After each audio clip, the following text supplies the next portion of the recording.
Good morning to all of you in Germany. It is a pleasure to speaking with you. I do have a 15-page presentation, but 3 slides are nothing but name and agenda. So in practical, we have 12, 13 slides. And thank you for your time. The two challenges Indian power sector has at the moment, in my view, one, that we are 1.4 billion people. We are growing at the speed of 7%, and the power sector is growing at the speed of 5.5%. That is one challenge. Whole population is very cost sensitive, so they are always very much inching towards the low cost power.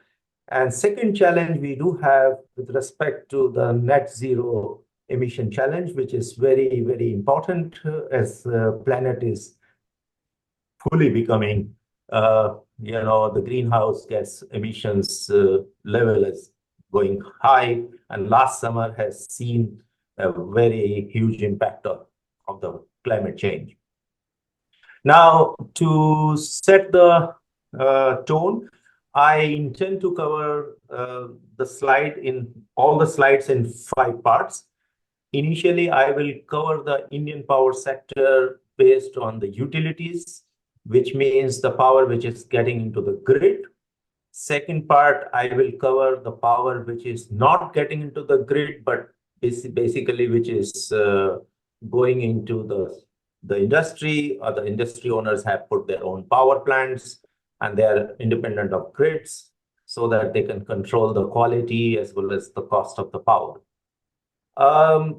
Having understood the total landscape, I will walk you through the net zero emission challenges, what India has put forward as a nation, and how India intends to do, the net zero challenges with respect to the future expansion.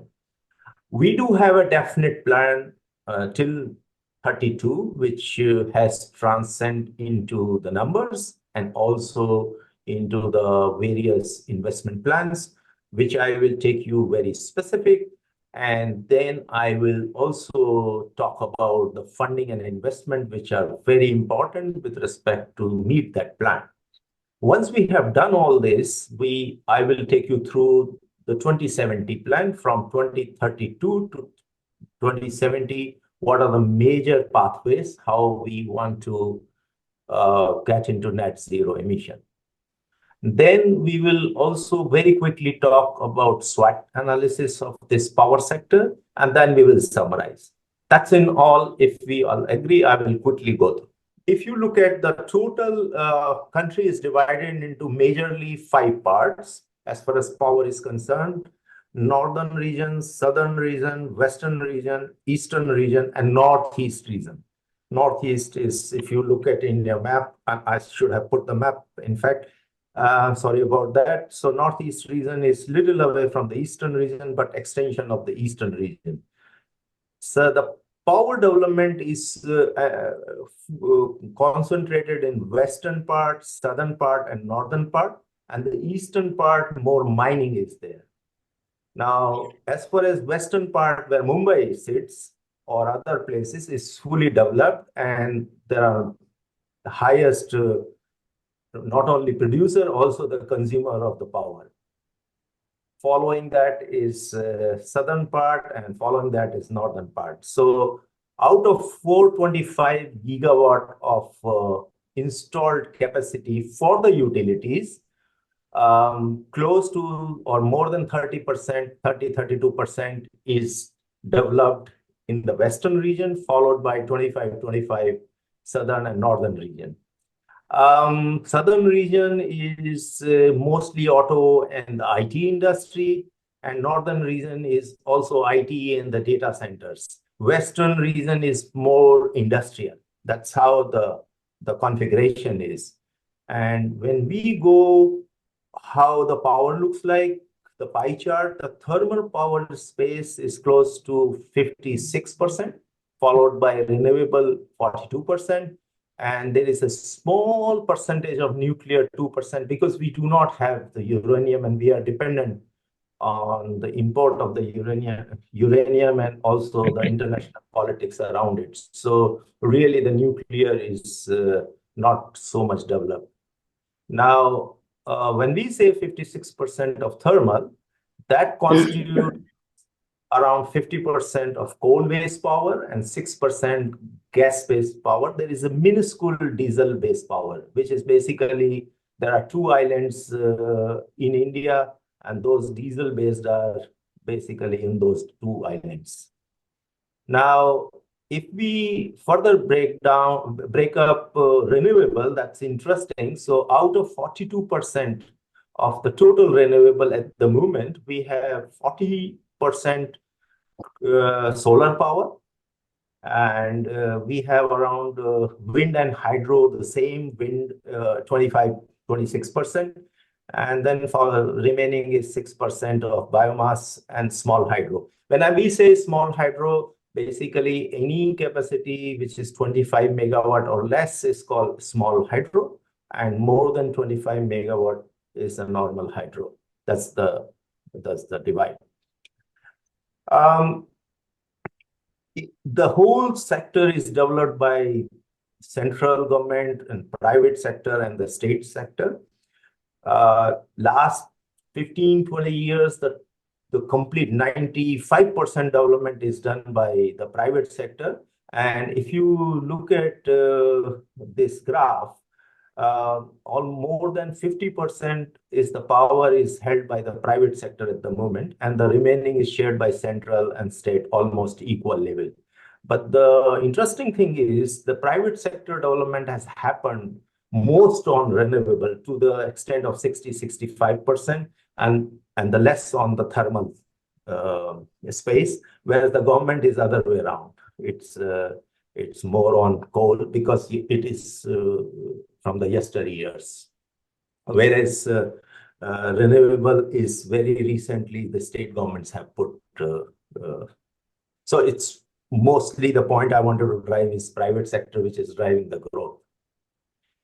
Now, presently, India is producing close to 1,750 terawatt hours. Sorry, I think in my paper I have used billion units because 1 unit is 1 kilowatt hour, and in India we use mostly billion units. So I have so 1 billion unit is equal to 1 terawatt hour. So 1,750 terawatt hour.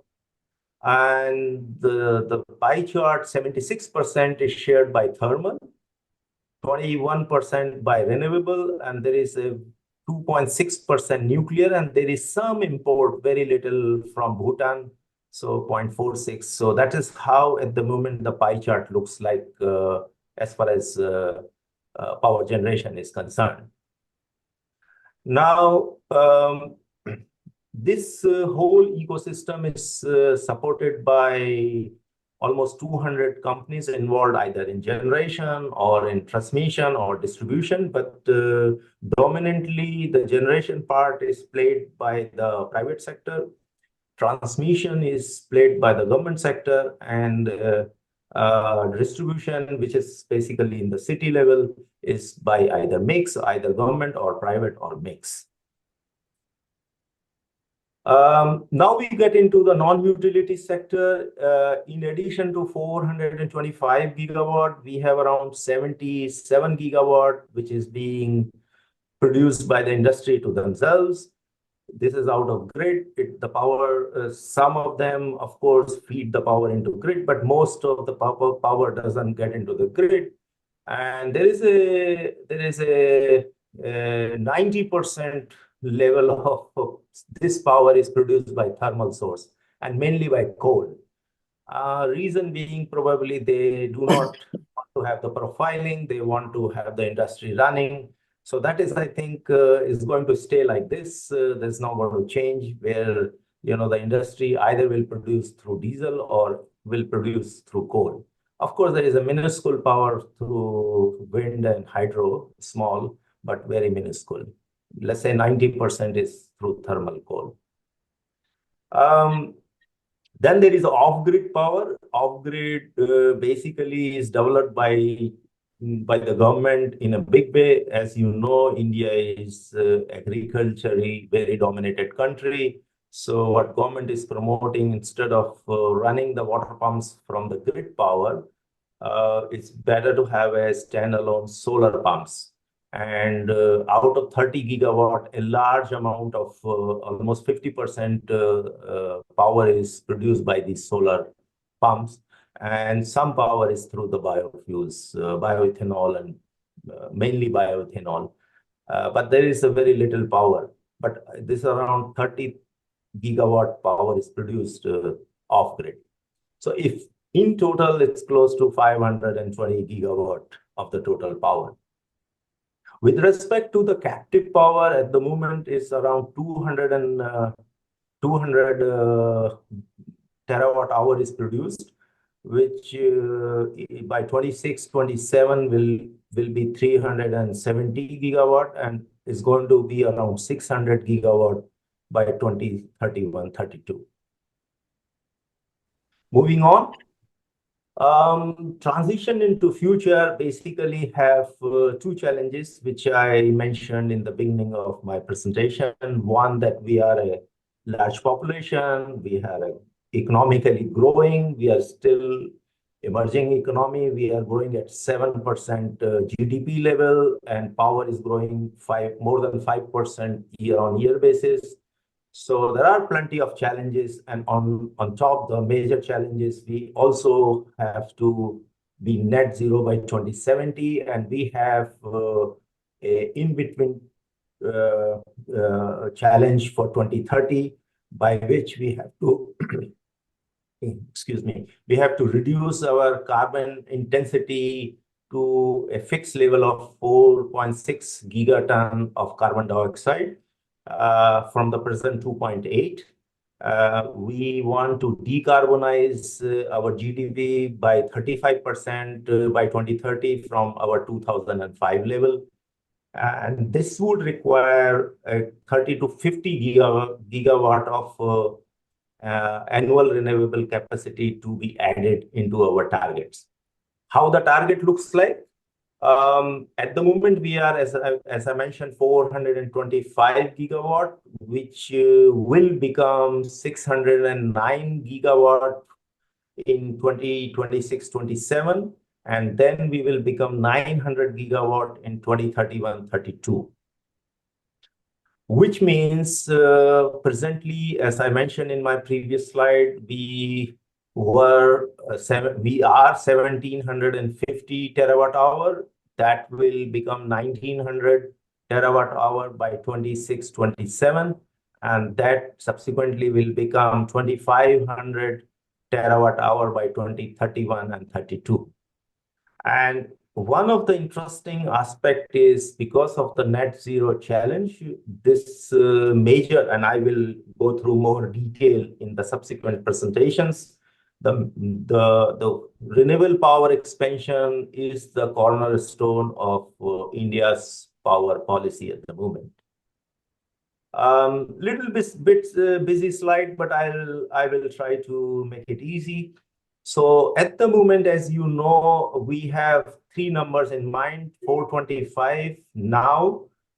By 26-27, we are going to be 600, and by 2031-32, we are going to be 900. This is the slide, right?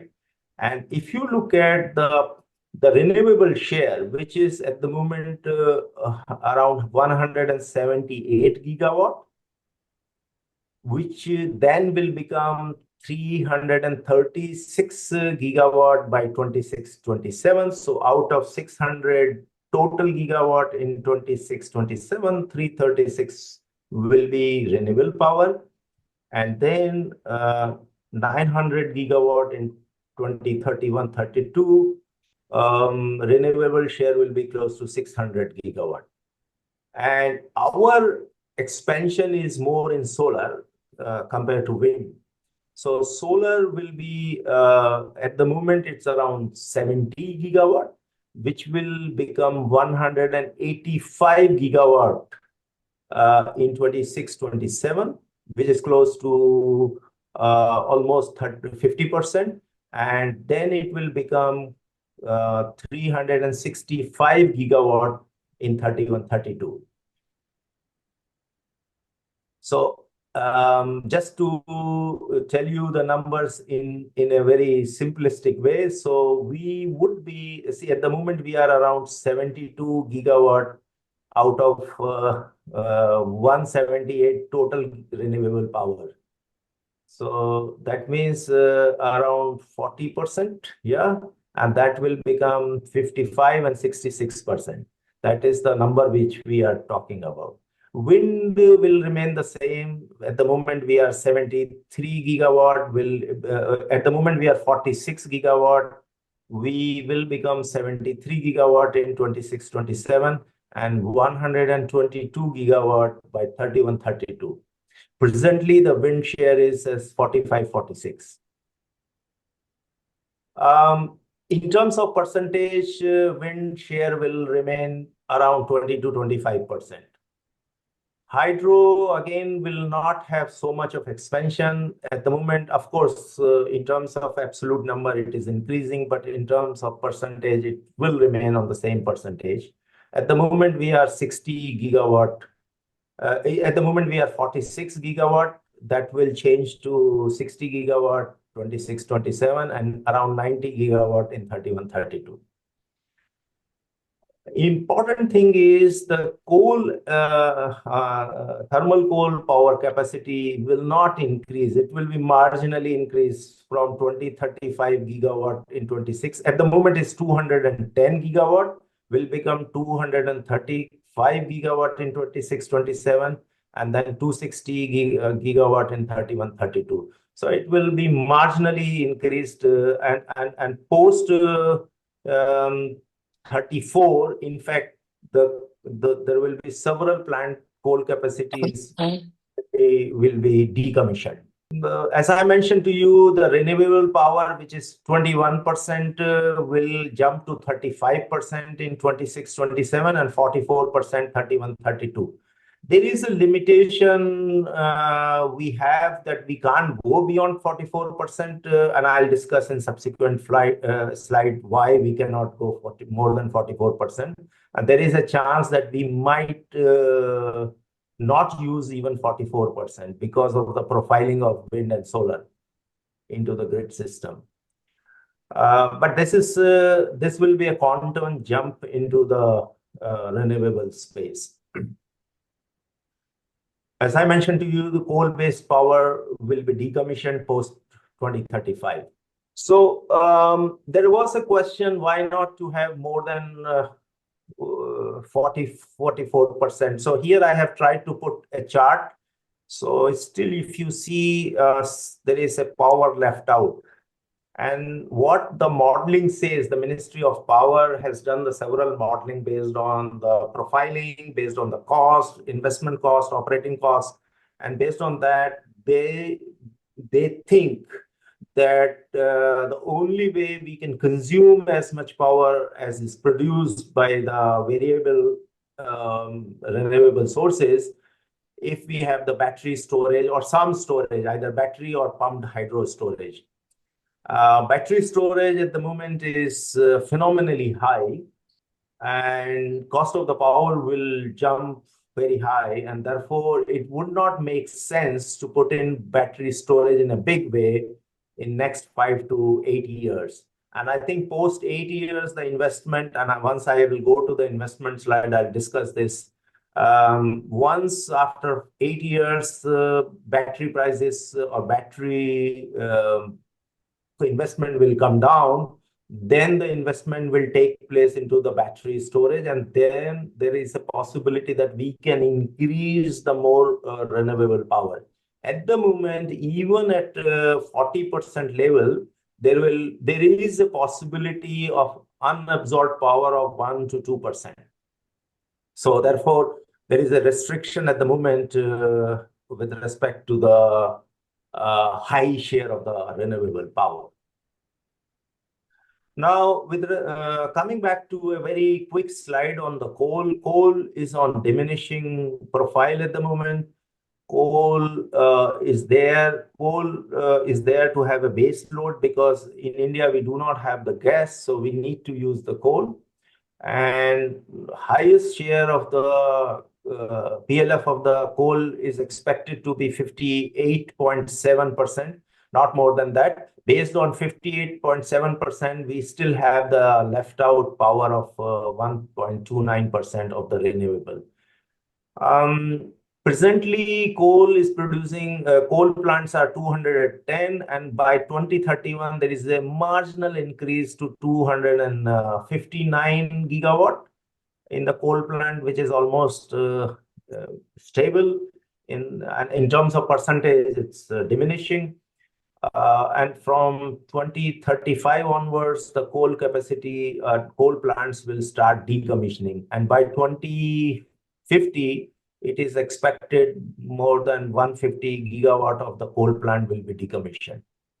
The idea is to reduce the CO2 emission from 0.56 kg CO2 per kilowatt hour, which is one unit, to less than 0.43 kg. That is the driving force.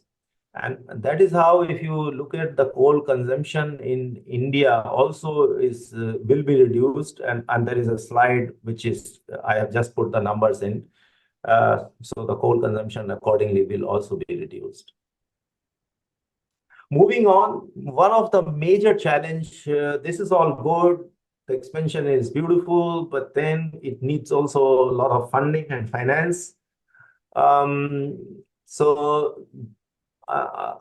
to do that, I'll come later. But what is required at the moment, by 2026 and 27, whatever the plan I have just now discussed would entail close to $175 billion, and by 26-27, and then additionally $230 billion by 2031-32.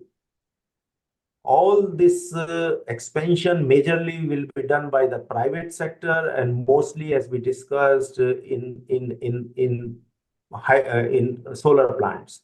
If you look at the solar investments, and these are the chart, little bit busy chart, but it's important to read this chart because it's interesting. The solar will have the largest investment of $82 billion in 26-27, and another $100 billion by 2031-32. And of course, wind also will have the investment.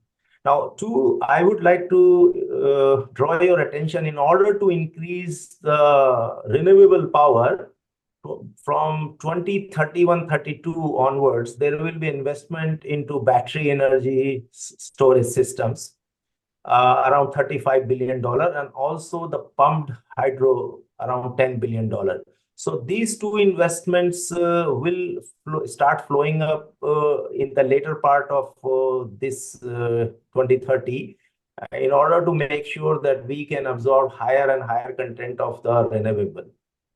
Otherwise, we do have a close to $400 billion investment to be poured into the whole total expansion plan. And as I mentioned to you, the coal will be diminishing. If you see, the coal investments are hardly any $22 billion. Major investments are in solar and the wind and hydro, some investment in hydro. But wind and solar are the largest investment. Now, what are my pathways to the grid decarbonization till 2070? Let's deal with the thermal power first. So from 2031 to 2050, there will be a decommissioning of the coal plants. Around 170 gigawatt of the capacity will go off from the grid, and there is no addition of the gas. Gas, in any case, we do not have, so there is no addition of the gas. Now, on the renewable space, the story is very different. What we discussed in the previous slide, our solar capacity, which is more than 350 gigawatt on 2031, will become 800 gigawatt by 2050, and around 1300 gigawatt by 2070. India has a total solar potential close to 1,500 gigawatt. So we will be around that. Wind onshore, at the moment, its plan is 2031 by 130 gigawatt, increase to 170 gigawatt by 2050, and 500 gigawatt by 2070. Then there is also some small amount of wind offshore will come in because it's expensive. So this is a future development. My third pathway is battery storage and pump hydro storage. So basically, my battery storage, there will be a huge investment. So that is expected to be 200 gigawatt by 2050. So there are basically battery storage comes with number of hours, So 8 hours battery kind of storage will be 200 gigawatt, and 4 hours will be 200 gigawatt by 2070. And pump hydro storage will be 10 gigawatt by 2031, which will be increased by 20 gigawatt 2050 and 20 gigawatt with another 20 gigawatt by 2070. Now, with respect to the nuclear and import, there are normal progression on the nuclear side. There is, although I personally believe that it should have a higher numbers, but due to uranium and we do not have uranium in the country, very limited and dependent on others. So there will be a modest improvement in nuclear, but nevertheless, it will be close to 100 and 150 gigawatt by 2070. Then we are also developing some hydro plants in Nepal and Bhutan, and that import will be close to 130 to 150 terawatt hours by 2070. My next expansion is the hydrogen. So there will be, at the moment, the cost of the hydrogen is fairly high, and it does not support so much to the power story, which is going to change 10 years from now. And there will be expectation that 40 to 50 gigawatt hydrogen turbine storage will come up. Now, what are the incentive government is doing? Because all this need a lot of motivation from the government.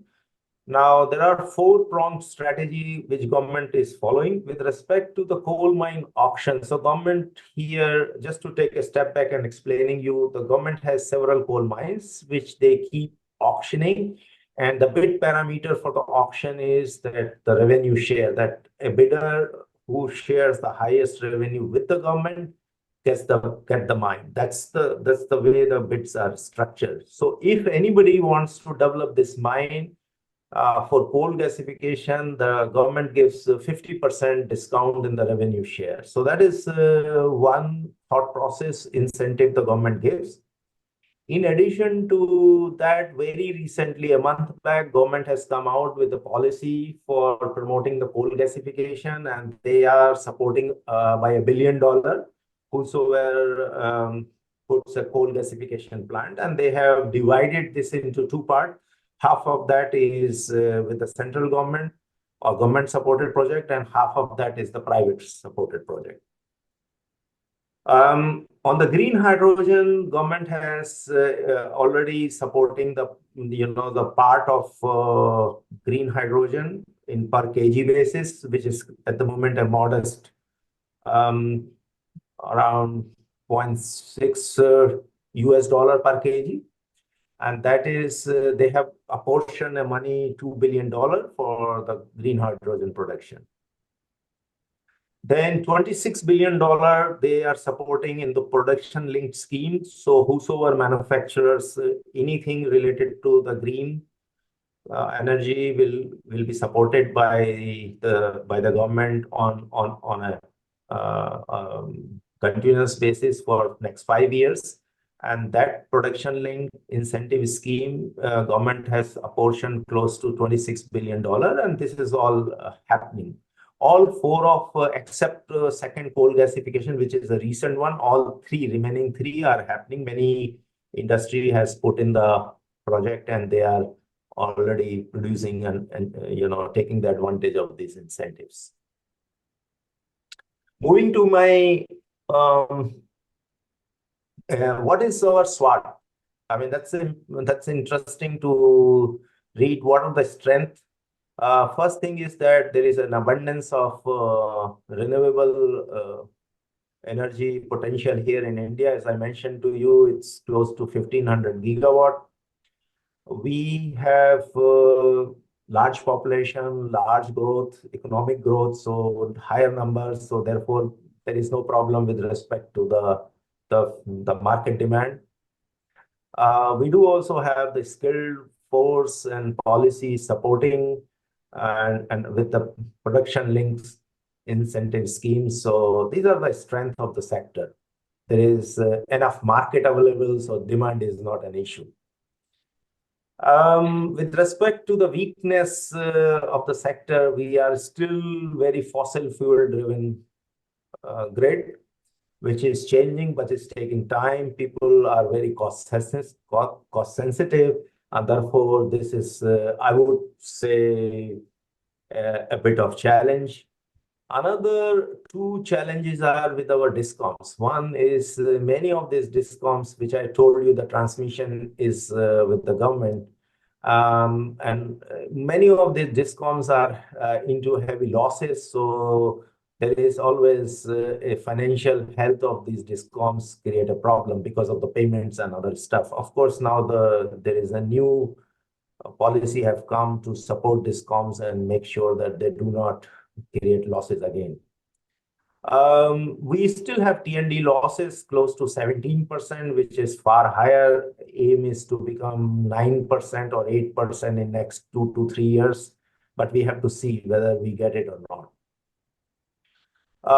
We still have to get the AI and smart grid driven manpower, which is yet not ready. It's happening, but not so much available at the moment. With respect to opportunities, of course, country is proving by putting 30 to 50 gigawatt of renewable every year that they believe into net zero emission. So they are taking that as an opportunity, and therefore I would say this is a good thing happening to the country. Since a lot of grids have come which very recently, so they are smart, they are modern, they are not very old. Most of these grids are last 10 years. So therefore that's and we are still have the room to expand with the smart technology. So that's an opportunity we have. We also major expansion we did when we had energy efficiency program. We have every equipment, every apparatus is given a rating by Indian standard system. So anything which is less than 3-star rating is not approved. So there is an efficiency program happening since last 15 years. So that is also so that people are looking for new opportunity, new materials and other stuff. Some threats because of the internet and artificial intelligence, cybersecurity. Our total grid now is integrated. All the regions are integrated. They are inter-regions integrated. They are intra-region integrated. So anything goes wrong, if anywhere, there is a possibility that the grid should withstand that challenge. So cybersecurity is a major challenge. Another challenge is that we being a democratic country, governments come and go. So at times the policy do get adjustment because of the successive government. But by and large, economic policies are followed by each government, but then there is also a risk. Another risk is the critical materials. All these expansion would require the critical materials. And there is a hegemony in the critical material space because there are very few countries who are producing major critical minerals, and they are sort of keeping to themselves. And we have seen how battery energy space has faced this kind of challenges. And last but not the least, we have a funding and financing. If that doesn't happen, then all this expansion will see some bumpy drive. And at the end, I think we all look set. Of course, there are two-pronged challenges. One challenge is going forward with respect to the you need a skill, you need a land, you need a finance, but then there are an opportunity as we discussed. So that's in a nutshell. I think the I have walked you through my presentation. I think I have exceeded couple of minutes. Please forgive me, and now the floor is with you.